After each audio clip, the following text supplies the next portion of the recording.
우리 같이 찬양하고 기도하고 찬양하겠습니다. 기도하겠습니다. 하나님 감사합니다. 이 시간에도 바쁜 중에도 말씀을 듣고 또 은혜 받을 수 있도록 우리를 인도하신 주님 감사를 드립니다. 주여 성령으로 역사하여 주셔서 은혜 받게 하시고 해답을 찾는 시간 될 수 있도록 역사하여 주옵소서. 예수 그리스도 이름으로 기도합니다. 아멘.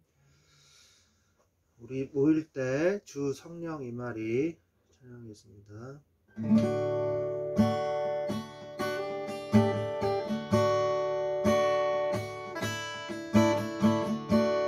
우리 모일 때 주 성령 임하리.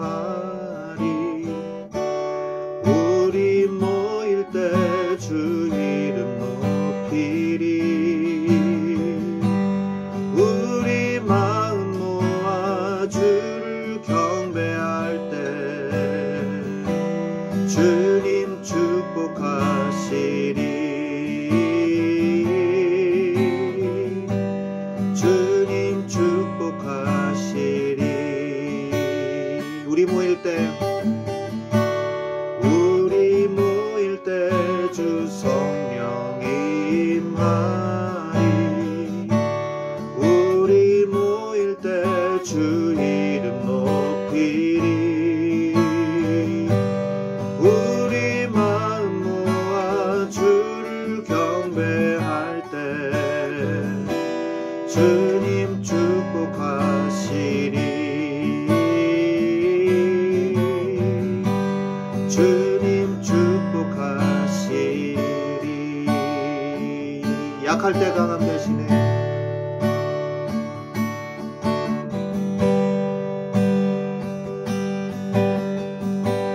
약할 때 강함 되시네. 나의 보배가 되신 주 나의 모든 것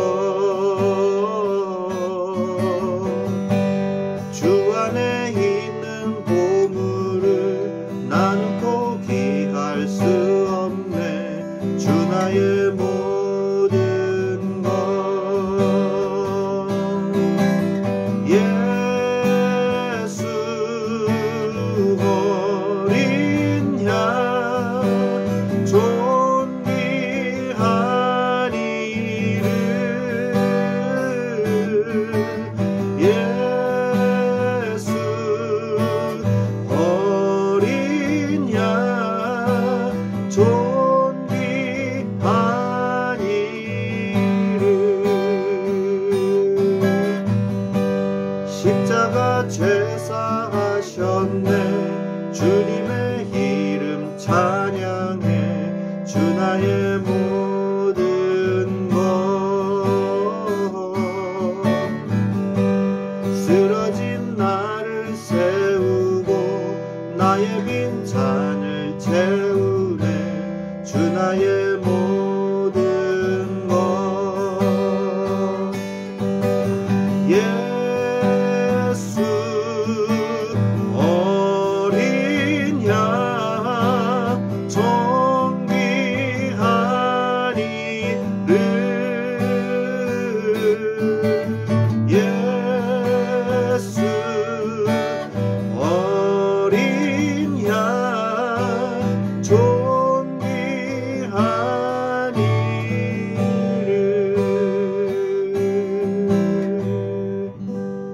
아멘.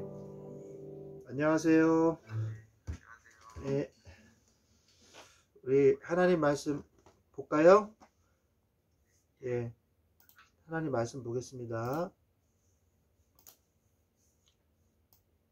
창세기 12장 10절에서 20절 말씀입니다.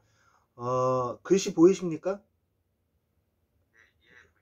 그러면 교독하도록 하겠습니다. 제가 먼저 읽겠습니다. 창세기 12장 10절로 20절. 그 땅에 기근이 들었으므로 아브라함이 애굽에 거류하려고 그리로 내려갔으니 이는 그 땅에 기근이 심하였음이라.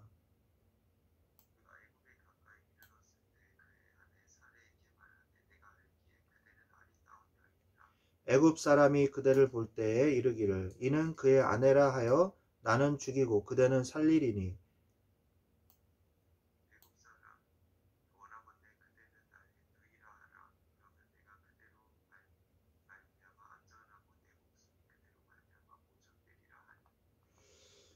아브라함이 애굽에 이르렀을 때에 애굽 사람들이 그 여인이 심히 아리따움을 보았고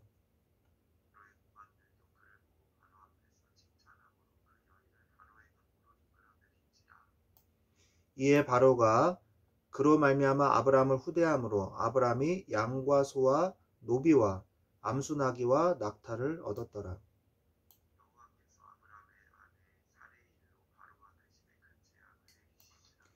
바로가 아브라함을 불러서 이르되 내가 어찌하여 나에게 이렇게 행하였느냐? 내가 어찌하여 그를 내 아내라고 내게 말하지 아니하였느냐?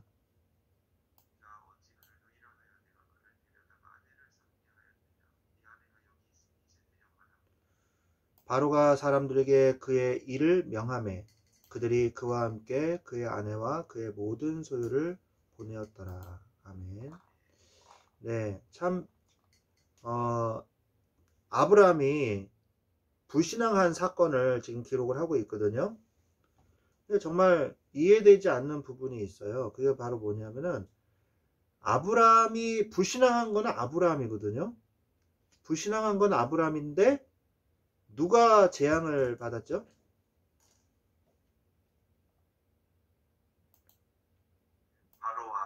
네, 바로왕이 재앙을 받았거든요. 참 신기하죠. 왜 재앙받을 사람은 아브라함인데 속은 저기 피의자는 저기 벌을 안 받는데 피해자가 벌을 받는 일이 벌어졌어요. 좀 이상하지 않습니까? 모순되지 않습니까? 그런데 우리의 입장에서 우리의 어떤 그 이성적인 입장에서 볼 때는 그렇지만 하나님의 입장에서는 절대 그렇지가 않습니다. 왜 그러냐? 하나님의 입장에서는 하나님께서 택한 사람은 파라오가 아니라 아브라함이라는 거예요. 하나님이 택한 사람은 아브라함이에요.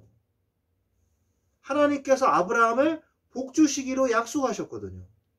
그래서 잘못했을지라도 그 잘못을 바로잡고 아브라함을 끝까지 포기하지 않고 인도하시는 것이 하나님의 뜻이요 하나님의 계획인 것입니다. 그래서 아브라함을 놓지 않으신 거예요. 포기하지 않으신 거예요. 그래서 그 일을 바로잡기 위해서 하나님께서는 이 재앙을 바로에게 내리시고 바로가 빨리 그 아내 사례를 보내도록 하신 것이죠. 그래서 재앙이 필요했던 거지 바로를 정말 재앙을 내리기 위해서 필요한 게 아니거든요. 그래서 어쨌든 하나님의 뜻을 이루시기 위해서 모든 일을 합력하여 선을 이루는 것입니다. 그래서 하나님의 자녀가 죄를 지을 수 있어요. 불신앙할 수 있어요. 그러나 그것으로 인해서 근본적으로 멸망하지는 않습니다. 하나님께서 때로는 우리에게 그것을 바로잡기 위해서 어려움과 이 힘든 일이 있을 수 있습니다. 그러나 그것으로 인해서 우리는 망하지 않아요. 하나님은 끝까지 우리를 포기하지 않으시고 하나님의 뜻을 이루어 나가신다는 것입니다. 그게 바로 우리가 받은 무조건적인 축복이에요. 자, 그래서 오늘 제목은 아브라함의 불신앙입니다. 아브라함의 불신앙입니다. 아브라함이 그 땅에 가나안 땅, 하나님이 명하신 땅에 도착을 하니까 뭐가 시작이 됐습니까? 기근이 시작이 됐어요. 기근. 참 이상하죠. 아니 하나님께서 명하신 땅에 왔으면은 축복이 넘쳐나도 모자를 파네. 기근이 시작됐어요. 먹을 게 없어요. 가장 기본적인 원초적인 어려움이 왔어요. 내가 수영장에 가고 싶은데 우리 집에 수영장이 없어.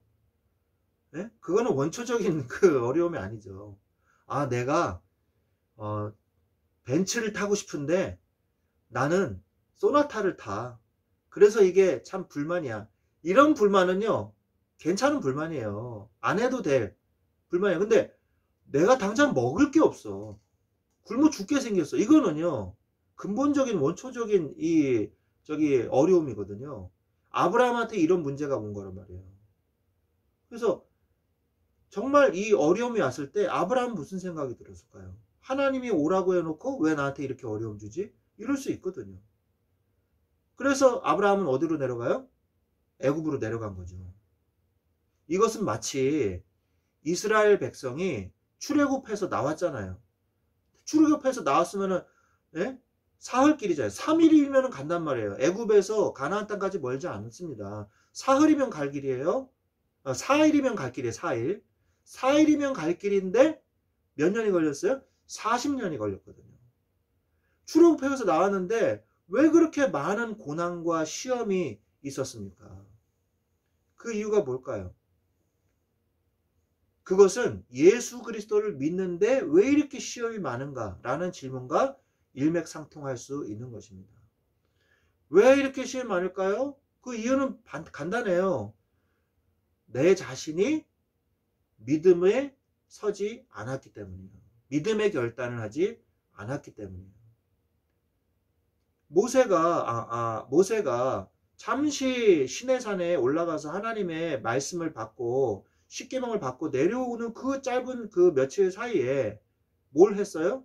당장 송아지 우상 만들고 당장 거기에다 우상 숭배하고 타락하고 쾌락을 즐겼거든요. 왜 그렇게 망했을까요? 하나님께서 모든 걸 다 준비해 주셨는데 하나님을 선택하지 않는 거예요. 왜요? 그들이 가지고 있는 400년 동안 가지고 있는 그 체질, 그 노예의 체질 때문에 바로 그런 것입니다. 불신앙의 체질. 아브라함은 왜 고난당했을까요? 아브라함이 당한 고난, 출애굽한 민족이 받는 그 고난. 이유는 똑같습니다. 믿음으로 서지 않았기 때문이에요. 자신이 가지고 있는 대로 우상 숭배했기 때문이에요. 나도 모르는 사이에 내 습관을 쫓아서 범죄하고 있지는 않습니까? 하나님과 반대되는 것을 하고 있지는 않습니까? 우리는 빨리 과거의 불신앙의 체질, 사단의 체질, 이 우상 숭배의 체질, 쾌락의 체질에서 벗어나서 하나님을 믿는 각인, 뿌리, 체질이 돼야 돼요. 그런데 그 잠깐의 불신앙으로 인해서 오는 그 결과는요, 어마어마하죠. 원망, 불평, 싸움, 우상숭배, 그리고 상황을 판단하는 거예요. 하나님의 언약을 따라서 선택하고 판단하는 게 아니라 있는 현실을 보고 상황을 판단하는 거예요. 그럼 어떻게 됩니까? 애굽으로 내려가는 거죠. 왜? 애굽에 먹을 게 많아. 내려가는 거예요. 눈에 보이지 않는 영적인 사실을 보지 못하는 거예요. 하나님이 있으라고 한 그 땅. 기근마저도 이기게 하시는, 기근과 상관없이 우리를 먹이시고 입히시는 하나님. 40년 동안 유리방황했으나 옷이 닳지 않고 먹을 것이 떨어지지 않았던 그 하나님의 기적을 체험해야 되는데 그거를 버리고 상황 판단해가지고 모세한테 뭐라 그래요? 이스라엘 민족이 우리 모세 죽이고 다시 이스라엘로 돌아가자 이러잖아요. 그리고 불안감, 끊임없이 찾아오는 불안감. 우리 현대사회에서도 우리의 모든 인간 사회생활 하면서도 끊임없이 다가오는 불안감. 내가 어려움이 오면 어떡하지? 내 자녀가 어떻게 되면 어떡하지? 문제가 오면 어떡하지? 내가 회사에서 이 문제가 와가지고 회사에 내가 잘리면 어떡하지? 내가 건강이 좀 문제가 있는데 건강이 오면 어떡하지? 다 자기가 걱정해야 돼. 다 자기가 걱정하고 자기가 주체예요. 그러니까 고난이, 불안이 끊이지 않는 거예요. 인생의 주체는 이미 바뀌었지 않습니까? 다 알다시피, 그죠? 하나님이잖아요. 하나님이 주인 되시고 하나님이 알아서 하셔야 될 일을 내가 붙잡고 있는 거예요. 불신앙의 행동, 그 불신앙으로 인해서, 불안으로 인해서 결단하고 이 불신앙의 결단을 하고 행위의 실천에 옮기잖아요. 그 실천에 따라서 또 다른 어려움이 오는 거예요. 어떤 어려움이 옵니까? 우리가 잘 알아야 돼요. 나의 불신앙으로 인해서 자녀가 망한다는 걸 알아야 돼요. 제일 먼저 피해보는 게 누구냐? 내 배우자와 자녀예요. 내 가족들이에요. 그 다음에 어디가 피해를 봐요? 교회가 피해를 봐요. 교회에 영향을 미쳐요. 내 하나의 불신앙이 내 직장에 영향을 미쳐요. 전도운동을 일으켜야 될 내 현장에 마귀의 나라가 창궐하게 되는 거예요. 하나님의 나라가 하나님의 나라가 세워져야 되는데, 확장돼야 되는데 마귀의 나라가 창궐되는 거예요. 신앙은 영원한 축복을 남기고 불신앙은 영원한 저주를 남깁니다. 그래서 아브라함을 보십시오. 아브라함이 창세기 22장 1절로 13절 말씀해 보니까 오늘 말씀 읽은 거죠. 사라 사건이 일어나요. 그래서 독자 이 사라 사건으로 인해서 불신앙하게 되죠. 그래가지고 하나님이 이러한 사건을 통해서 다시 애굽에서 다시 가나안 땅으로 다시 이 아브라함을 오히려 축복을 해가지고 다시 가나안 땅으로 돌아오게 해주세요. 그러한 크고 작은 사건으로 인해서 또 조카 롯 사건도 있죠. 그래서 가병 318명을 데리고 와서 다시 롯을 구출해내는 그런 사건도 겪게 되죠. 여러 가지 사건을 지나면서 아브라함은 드디어 어떻게 돼요? 믿음에 서게 돼요. 그래서 마지막 시험이 뭡니까? 어렵게 100세에 낳은 아들 이삭. 천사가 와서 뭐라 그래요? 하나님이 와서 네 아들 독자 아들 이삭을 모리아산에 가서 하나님께 번제로 드려라. 번제가 뭡니까?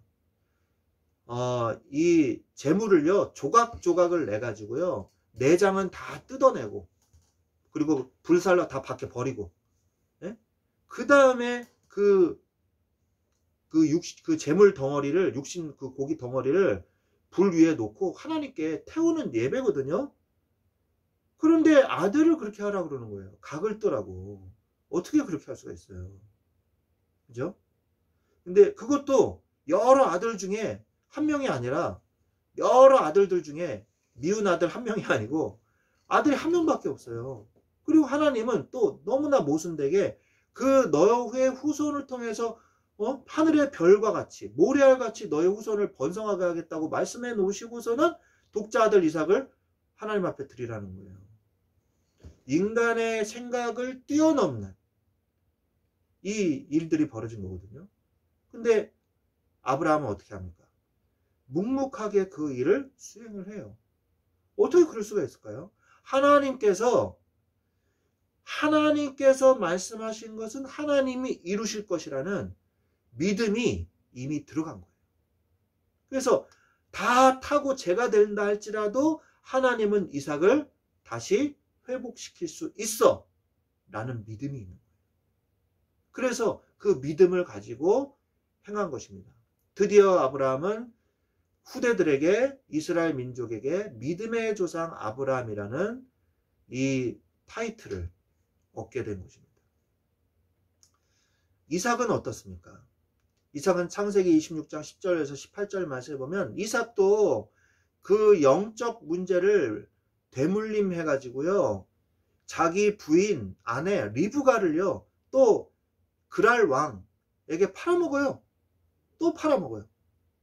그래가지고 또 어려움을 당해요. 근데 하나님이 그것을 모두 초월하여 합력하여 선을 이루셔가지고 다시 이 그랄 지역으로 내려갔던 이삭이요 다시 가나안 땅으로 옵니다. 왔을 때 그때부터 하나님이 진짜 믿음으로 축복을 하기 시작하는 거예요.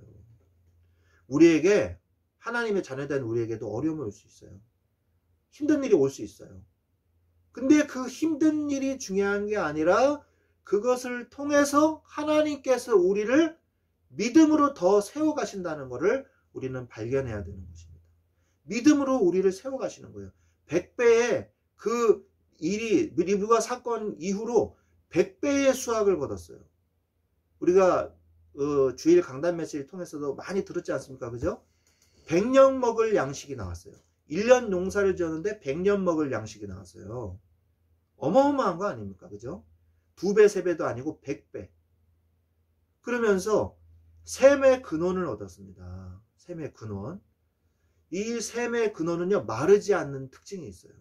다른 샘들이 나올 수 있죠. 다른 샘들은요, 가뭄이 너무 심하면 말라버립니다. 근데 가장 깊은 곳에 있는 지하수는요, 마르질 않아요. 거기에서 물이 솟아나는 그곳. 거기는 마르질 않아요. 그 샘의 근원을 얻었거든요. 이삭은요, 영원한 저주가 아니라 영원한 축복 속으로 들어가게 된 것입니다. 믿음의 조상이 되십시오. 믿음의 모델이 되십시오. 누구 앞에? 자녀 앞에. 정말 믿으십시오. 하나님을. 승리하게 됩니다. 모든 내 걱정, 모든 내 염려. 왜 나오실까요? 그것이? 내가 주인 돼서 그런 거예요. 내가 자녀를 키우려고 하니까 문제가 되는 거예요. 다 내려놓으세요. 우리가 때로는 불신앙할 수 있어요. 괜찮아요. 하나님은 우리가 때로는 삐끗해서 불신앙하더라 할지라도 아브라함과 이삭을 세우신 것처럼 오히려 그 사건을 통해서 하나님은 나를 더 믿음으로 세우실 것입니다. 그 다음에 세 번째, 야곱. 야곱은 창세기 28장 18절에서 22절 말씀 보니까 야곱이요, 언약에 관심이 많았지 않습니까? 그래서 팥죽도 주고 장자권을 사버리고, 그죠? 그리고 하나님이 주신 그 장자에게 주시는 그 장자의 축복도 하나님께서 마저 있는 축복도 다 뺏어버렸잖아요. 아들에게 준, 맏아들에게 에서 형에게 주려고 했던 그 축복을 다 뺏어버렸잖아요. 그죠? 그런데 그런 인본주의를 썼단 말이에요. 그래가지고 결국 어떻게 됩니까? 내 저기 친척 집으로, 외갓집이죠, 외갓집. 외삼촌 집으로 가라. 그래서 가게 됐어요. 가게 됐는데 이 사막이 어떤 곳입니까? 일교차가 막 40도씩 차이가 나는 곳이에요. 영상, 낮에는 막 40도, 50도 됐다가 밤에는 0도, 영하 1도 막 이렇게 떨어지거든요. 그럼 얼어 죽기 딱 좋단 말이에요. 0도, 영하 1도에서도 얼어 죽거든요. 동상 걸리고. 근데 그곳에서 뭐예요? 차가운 돌베개를 베고 잠이 드는 거예요. 이거는 딱 얼어 죽기 딱 좋은 환경이 딱 됐어요. 그때 가장 힘들고 어려운 그 순간에 야곱이 뭘 봤습니까? 하늘에서 천사가 오르락 내리락 하는 것을 본 거예요. 아, 하나님이 나를 돌보고 계시는구나. 천사를 통해서. 그래서 베델이 그곳에서 야곱이 자기가 마저 가지고 있던 그 생명과도 같은 물, 그거를 거기다 반석에다 붓고 하나님께 기도한 거예요. 그래서 그곳을 뭐라 그랬어요? 베델이라고 칭하게 된 거죠. 베델이 무슨 말이냐면 베이트와 엘의 합성어입니다. 베이트 엘. 베이트는 집이란 뜻이에요. 집. 엘은 하나님이란 뜻이에요. 성경에 베이트란 말이 많이 나오거든요. 베들레헴. 베들레헴도 베이트레헴이에요. 그래서 베이트는 집이고 레헴은 빵이란 뜻이에요. 빵. 그래서 빵집이거든요. 빵집. 빵 만드는 지역이에요. 그쪽이. 그래서 베이트레헴, 베들레헴 그러면은 빵집이고, 베델은 뭐냐? 하나님의 집 이런 뜻이거든요. 하나님의 성전, 하나님의 집, 내가 예배드리는 이곳, 하나님의 집. 언약을 다시 붙잡은 것입니다. 그래서 어디로 갑니까? 그 삼촌네 집에 가서 하나님의 응답을 받잖아요. 그죠? 그 다음에 네 번째, 요셉입니다. 요셉. 요셉은 또 어떤 축복을 받았습니까? 여호와께서 요셉과 함께 하심으로 어떠한 어려움이 와도, 형들이 나를 노예로 팔아버려도, 내가 그 노예로 있을 동안에도 최선을 다해서 했는데 결과는 뭐예요? 다시 또 죄수예요. 죄수로 들어간다 할지라도 요셉과 하나님이 함께 하심으로. 이 말이 계속 나오잖아요. 우리가 어떠한 상황과 어떠한 곤란한 환경에 처한다 할지라도 여호와께서 우리 형제님과 함께 하심으로, 여호와께서 나와 함께 하심으로. 그럼 끝나는 거예요. 그러면 어떠한 환경도 그 환경을 초월하는 하나님의 역사가, 영원한 축복의 역사가 나타나는 것입니다. 어떤 사람이요? 믿음을 가진 사람. 이 축복을 누리시기를 바랍니다. 네. 그 다음 네 번째. 그래서 아브라함의 불신앙은 이 영원한 후회를 남겼어요. 불신자의 조롱. 불신자의 집에 재앙이 내리고, 이 조롱이 뭐예요? 네가 불신한 것 때문에 내가 망할 뻔했잖아 이러잖아요. 왕이. 그래가지고 나중에 자녀가 안 생기니까 사레가 내 여종 하갈을 줄 테니까 하갈의 침실에 들어가십시오 이러잖아요. 하갈의 텐트로 들어가세요. 사레의 이 불신앙에 덩달아 장단을 맞춰가지고 아브라함도 하갈과 동침하죠. 그래서 누가 나와요? 이스마엘이 나오지 않습니까? 이 이스마엘을 어떻게 됩니까? 나중에 이스마엘도 아브라함의 족속이기 때문에, 후손이기 때문에 번성하게 돼요. 그래서 나중에 이 이스마엘이 족속이 계속 히브리인들 이스라엘을 괴롭히는 의 민족이 되지 않습니까? 그죠? 불신앙이 결국 계속 고통의 가시가 된 거예요. 후회, 영원한 후회를 남겼어요. 아브라함이 그러나 망하지 않았죠. 아브라함이 망하지 않은 이유가 뭘까요? 불신자가 망하는 이유는 뭡니까? 불신자는 아무리 열심히 해도 망해요. 이게 불신자의 특징이에요. 상황 판단도 빠르고 스펙도 좋고, 예? 다 좋아. 그런데 망해요. 영적 문제를 모르기 때문에. 그런데 또 신자가 망하는 일도 있어요. 종교적 신자가 망해요. 나는 하나님께 열심히 했는데 망했어. 그런 사람이 얼마나 많은 줄 아십니까? 전도하다 보면. 정말 우리는 뭘 붙잡아야 돼요? 언약, 예수 그리스도, 복음을 붙잡아야 돼요. 그러면 승리하게 되는 것입니다. 그래서 오늘 말씀을 정리하겠습니다. 아브라함의 불신앙. 아브라함의 불신앙은 많은 이 불신앙의 이 뭐예요? 유산을 남기게 돼 있어요. 우리는 절대 불신앙하지 마시기 바랍니다. 우리는 절대 불신앙하지 말아야 됩니다. 그리고 불신앙의 유산을 후대들에게 남겨주면 절대 안 돼요. 우리가 실수한다 할지라도 우리의 연약함을 고백하고 하나님 앞에 나아가서 하나님의 언약을 붙잡고 결국에는 승리하시기를 예수 그리스도의 이름으로 축원드립니다. 아멘. 네, 우리 같이 이 시간에 기도하시겠습니다. 기도하겠습니다. 기도하겠습니다. 이게 아니네요. 네, 기도하겠습니다. 하나님 아버지 감사합니다. 오늘도 우리를 불신앙의 자리가 아니라 믿음의 자리에 서게 해주셔서 감사를 드립니다. 하나님, 아브라함이 때로는 불신앙하여 어려움 당했으나 우리는 우리의 어려움도 우리의 불신앙도 주님께서 꺾어주시고 항상 믿음 속에 믿음의 편에 결단할 수 있도록 주여 도와주시옵소서. 하나님께서 우리를 믿음으로 이끌어 주시옵소서. 그래서 가정에서 또 직장에서 또 교회에서 믿음의 유산을 남길 수 있도록 주여 도와주시옵소서.